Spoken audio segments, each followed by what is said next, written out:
Hello everyone, Chris Profi, Musically Obsessed. How's everyone doing today? What I'd like to do today is walk you through some of my favorite album covers and artwork that I like in my collection. Now, I know some of you out there in the VC have hundreds and thousands of albums. I've only got a little over 200, and if you watch early videos of mine. My amount of CDs actually trumps the vinyl. I have over 3,000 CDs, but I only have about a little over 200 albums. So I kind of went through today, and it's funny, they're in the way I pulled them out. I'm going to show them to you in reverse alphabetical order for the most part. I'm not going to promise that they are, definitely in reverse alphabetical order, but I'll show you what I have. And I pulled out quite a few albums, definitely some that you've probably seen before and maybe some that you never have. But, that's the great thing about vinyl is that you do get that artwork and you can hold it and look at it and take it all in as you are listening to the music. So let me walk you through some of my favorite covers and album art. The first one is from the soundtrack Working. I just love the color scheme on that, and I just love the artwork and all the different, professions in the background. If you've never heard that musical, very good.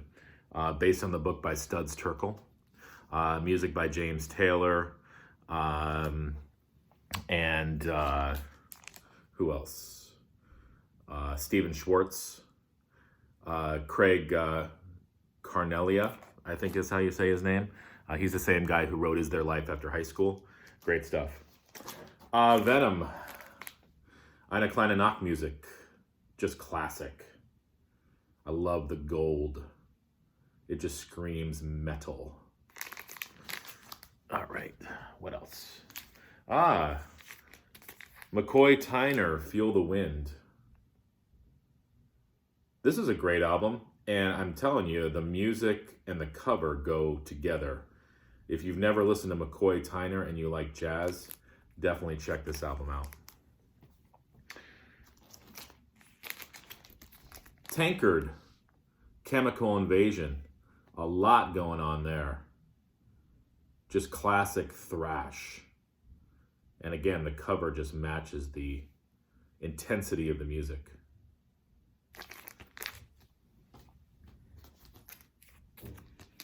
Tar Babies, love that cover artwork. This is an album called No Contest. If you never heard the Tar Babies before, they are an SST band. I would compare them to early Red Hot Chili Peppers. Definitely funky. They started out as a very hardcore punk band, and then sort of morphed into, like I said, an early version of the Red Hot Chili Peppers. Really good band. All right, some more artwork that I like. Yes, I've talked about these guys before, Swa. And this is an album called Winter. It's just one of those covers you look at and you're like, who is that girl? Where is she? Like, I wondered about the photo shoot. I actually wrote Chuck Dukowski on Facebook, and he said that this was filmed at a salt flat in California, I want to say. It's just like a cool cover, though. If you've never heard Swa before, I've talked about him before, check him out. Another SST band, Slovenly. I just love that artwork. This is an album called Thinking of Empire. Check that out. Very cool.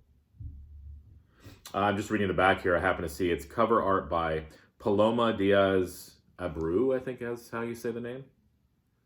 I've just always loved that. What else? Oh yeah, I showed this album a little bit ago. Prince's Around the World in a Day. Just very psychedelic, very colorful. It reminds me, like I said in my video about it reminds me of Sgt. Pepper's. And just a great, great album. Probably my favorite by Prince. That and Sign of the Times. Iconic. Pink Floyd Animals. it's just one of those covers that I don't think, like, if you're a Pink Floyd fan, obviously you know the album. But if you're not a Pink Floyd fan and you might not see this at first, but then you look closely, and you see the pig flying.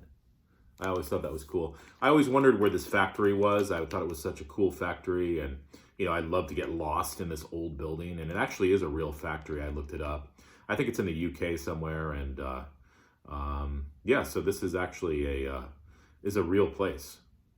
I think that's what's cool about artwork too, is that you can, especially now with the internet, you can research it and find out, why the artist chose that location or why they chose it as the cover art.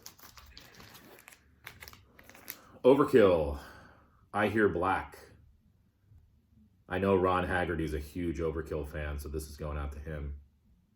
This is probably my favorite album by them, and I just love the artwork. The orange and black is very striking. And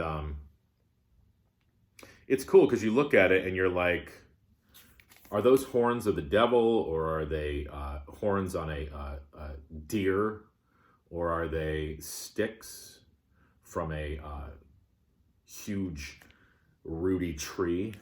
I don't know. It's just one of those albums you want to look at for a while.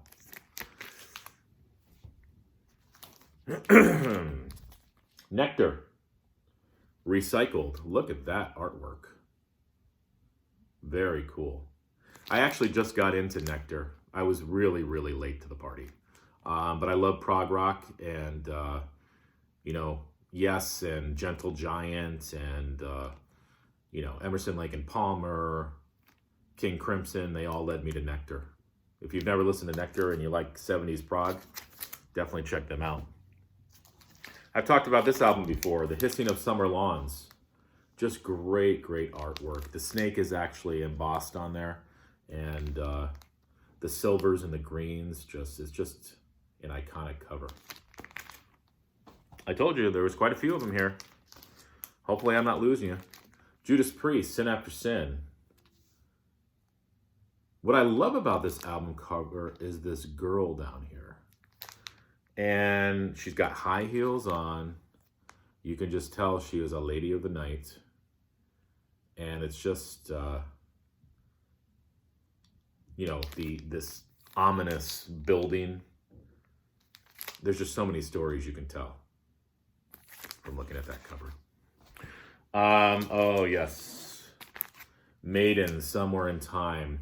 Haven't we all just listened to this album and studied it and looked at the hidden imagery by Derek Riggs? Just classic. Iron Maiden was known for their album covers. Power Slave, Number of the Beast, Somewhere in Time, Seventh Son. But this is probably my favorite. Futuristic Eddie. What else we got here? One of my favorite bands, Iron Butterfly, In-A-Gadda-Da-Vida. That cover just shows you what you're going to hear inside. Just psychedelic rock. The band looks like they're just ready to just jam for like 3 hours. I love the font on their name. I think I actually mentioned this in my video. Ronnie James Dio's first band, Elf, they have an album called Carolina County Ball. I think they actually use the same font. Correct me if I'm wrong. Oh, now some jazz. Herbie Hancock, Flood. I picked this up at Record Store Day last year. Look at that awesome artwork. And then, of course, as we know, Gatefolds and other albums continue their artwork onto the back as well. Just very cool. Herbie had some great stuff. Look at him. He's like hanging out in a spacesuit, and you've got some dancers back here, a fish. It must make sense in some way. I've talked about this album before, too. This is a compilation album. Excuse me. Weird Scenes Inside the Goldmine, The Doors. Just a great, great, great cover.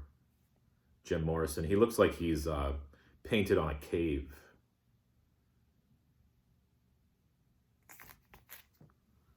After he was taking peyote and spent 3 days in the desert. Miles Davis, Bitches Brew. I mean, you can see, I've got it up there too. Just iconic. I mean, you see that, and You just know you're in for a treat when you pop this on. I love that artwork so much. As you can see, I had to get the print and decorate my apartment with it. Ornette Coleman, Body Meta, or Body Meta, not sure how you pronounce it. But that's just some great artwork too. I love the yellow background. It just, that artwork just pops out when you look at it. Talked about this album before, Sabotage. A lot of fans do not like this cover. I like it because it's funky. Like, look at the outfits that they're wearing. And I read somewhere that they weren't sure that they were actually headed to a photo shoot that day, so they just wore some like crazy outfits. But, I mean, look at Ozzy's outfit. It's just great. And I love how, if you look at it, in the mirror, it's not their reflection. It's actually themselves looking at themselves from the back. Did that just make sense? Themselves looking at themselves? I don't know. I just think it's really cool. I love also, I've always noticed how they wrote the S of Sabotage. Very cool. Man, there's something about that cover I like. One of my favorite punk bands, Black Flag. I remember seeing this on cassette as a young kid, and the color scheme always grabbed me. SST always had some, not always, but sometimes had some crazy color schemes. I mean, look, this is orange and yellow and fuchsia and blue and black and everything in between. And a lot of times the artwork had like little sayings to go with it. This says, women are capable of making great artists. That's true. Just love the cover. And one more. The Moody Blues, A Question of Balance. I have always loved this artwork. And the Moody Blues were known for their artwork, you know, with their music. But that's just great, great, great artwork. And there's so many things happening in that. You can just stare at it for hours. So like I said, I mean, I went through, I only have about 200 albums. I kind of chose some of the ones that I really like. You know, maybe I'll do another video another time of other album covers that I like, but these are the ones that kind of screamed out to me today anyways. So I'd be interested to know, you know, some of your favorite album covers and album artwork, and, you know, just any comments that you have. So hopefully you like this video, share it, and if you are not subscribed, definitely subscribe. Thank you.